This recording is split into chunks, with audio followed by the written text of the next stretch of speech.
All right, so that concludes the Pigeon series. I hope that you have gotten a few really valuable things out of this entire process, and maybe by now you're even starting to notice small changes in your pigeon experience. It may not be totally revolutionized yet, and that's totally to be expected. It's a different process for everybody, and it can take time. But there's a couple of things that I really hope you got out of this experience. I really hope that you were able to see how bits and pieces of a more complex goal can be found in some of the more common, simpler, or more basic movements. And then, speaking of those more basic movements, as much as I call them basic, hopefully you're starting to learn how much nuance and depth can actually be gleaned out of those as well. For instance, cat, cow, and table doesn't just have to be about you moving your spine. Cat, cow, and table could be a series of movements that you pass in and out of in order to practice your awareness around your shoulder blades on your rib cage, the engagement in your shoulder girdles, creating space in your joints, becoming aware of what your elbows and wrists are doing in response to load, especially if you're a person who tends to have hypermobility. Maybe you're dealing with some low back, pelvis, pelvic floor things. You can use cat, cow, table to observe the movements in the pelvis, how that relates to the spine, how that relates to your thigh bones, how your pelvic floor responds to the shifts. There is so much that you can get out of these simpler movements depending on what your goal is and how you place your intention. I also hope that you really notice my emphasis on doing what feels right in your body in this moment.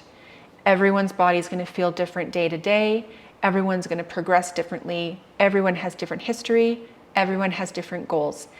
Any yoga practice that you participate in is simply a suggestion. It's an invitation. You get to listen to your body and decide if you need more supports, or if you need to modify something, or if you need to do something different. It's up to you. Where confidence comes in is as you do things like this, my hope is that you start to learn how you can give yourself more support, play with modifying things without necessarily needing the teacher to tell you how to do it, right? Because it's hard when you know you need something a little different, but you don't know what that looks like, and the teacher isn't cueing for it. I also hope that what you got out of this is that you may never get to Pigeon, and that's okay. It is not for everybody, and it may be your end goal, but you may hit a point where you go, you know what, this is where the train stops for me. And that's all right. We have gone over different ways that you can position yourself, support yourself, bend your legs, do things to modify Pigeon or have a Pigeon-like experience if you're in a class setting and the teacher cues it, but you're not going to be able to follow it exactly. All right? It's your practice. It's your body.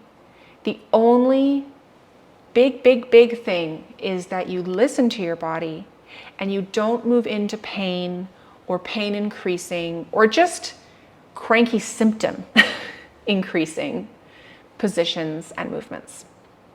Now, I do have another program that I'm planning on designing. It's in the very, very early stages, so I don't have a timeline yet, but it's going to be all about downward dog. It's going to be a little more involved because we're putting considerably more load onto our arms and our shoulders, and we have less contact points with the floor. It's probably going to be a larger program with more mini practices along the way to support people through the process, as well as some print-offable kind of aids or guides as well.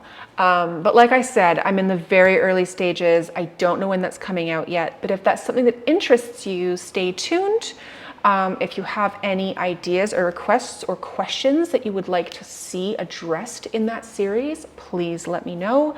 You can email me at hello@getbodywell.com. I would love to hear from you, but otherwise, keep practicing. I'll see you on the mat.